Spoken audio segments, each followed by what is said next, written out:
Salut à tous! Comme on peut régulièrement le découvrir, les Québécois passent leur temps à traduire de nombreux titres de films étrangers. Ainsi, Fast and Furious est devenu Rapide et Dangereux, Cars, les bagnoles et Bad Boys, les mauvais garçons. Et la bonne nouvelle, c'est que les séries ne sont pas non plus oubliées, puisque l'on a aussi le droit à des titres plutôt originaux. De quoi dénaturer ses œuvres? Mais pas tant mieux, parce que concrètement les Américains se foutent complètement de notre gueule avec parfois des titres super chelous. Sérieusement, si TF1 suivait leur logique et avait créé House, cela aurait donné Maison. Même Stéphane Plaza n'aurait pas osé utiliser un nom si dégueulasse pour son émission. Oui, mais tu oublies toute la symbolique du H de House pour hôpital et l'énième parallèle avec Holmes qui, phonétiquement, quand on a un accent de merde, ressemble à home, à savoir maison. Ouais, mais on s'en fout, ça reste maison. Du coup, je me suis amusé à vous préparer une petite compilation des meilleures traductions de titres de séries divisées en 3 catégories. Et ne vous inquiétez pas les Québécois, vous pourrez vous venger à la fin de la vidéo, puisque vous verrez qu'en France, on n'est pas forcément mieux. Et pour l'anecdote, si les Québécois traduisent autant de titres, c'est tout simplement parce qu'ils respectent la charte de la langue française, qui est une loi qui définit les droits linguistiques de chaque citoyen au Québec et qui fait du français la langue officielle du pays. Et dire qu'en France, quand on crée une série, on est capable de lui donner un titre en anglais. Fuck la logique. Lost devient perdu. Oui, comme le temps passé devant la série que vous ne récupérerez jamais après avoir découvert la fin.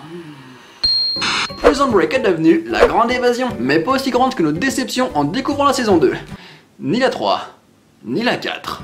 Sex and the City est devenu Sex à New York. Voilà, rien de plus à ajouter en fait. American Horror Story est devenu Histoire d'horreur. Oui, le titre au même niveau que Chair de Poule, un petit peu plus traumatisant après. The Last Ship est devenu le dernier navire. Alors attention à ne pas confondre avec une pub petit bateau où la comptine il était un petit navire. Parce qu'une fois que vous l'avez en tête, ça décrédibilise toute la série. Il lui en faut déjà pas beaucoup. Breaking Bad est devenu Breaking Bad le chimiste. Ah, ça aurait pu être pire. Ça aurait pu être Breaking Bad le chauve, le moustachu ou le mec qui se balade en slip. Suits est devenu Suits, les deux font la paire. Non mais sérieusement, foutre un titre aussi dégueulasse à côté de costumes aussi classe, on a forcé des gens à regarder les feux de l'amour pour moins que ça. Grey's Anatomy est devenu Dr. Grey, leçon d'anatomie. Je me demande combien de personnes ont déjà téléchargé un épisode de la série en pensant que c'était un film porno. Chicago Fire est devenu Chicago Fire Caserne 51. Ouais, alors là, si quelqu'un arrive à me dire dans les commentaires pourquoi ce titre est beaucoup plus vendeur que le titre original, je suis preneur. V est devenu V, les visiteurs. Et non, malheureusement, ça n'a rien à voir avec un crossover avec Jacouille. Ghost Whisperer est devenu Melinda entre deux mondes. Oui, là aussi on est sur du haut niveau de titres de films porno.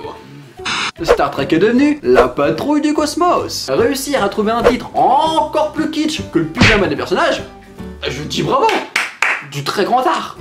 That 70 Show est devenu 70. Oui, je pense qu'on peut le dire, on a trouvé le mec le plus fainéant du monde, au-dessus de moi. Desperate Housewives est devenu Beauté désespérée. Désespéré comme l'état des téléspectateurs au fur et à mesure des saisons? Ouais, c'est possible. Ugly Betty est devenue Chère Betty. On voit clairement que le mec n'a pas osé dire ouvertement qu'elle était moche, mais il a quand même tenté un petit jeu de mots avec Cher, la classe. C'est bien marié avec les Québécois, hein? Comme je vous le disais en début de vidéo, en France, on n'est pas forcément mieux, voire pas du tout. Ainsi, One Tree Hill a été renommé les Frères Scott, et franchement c'était sympa comme choix. Et jusqu'à ce qu'il y en ait un qui décide de se barrer.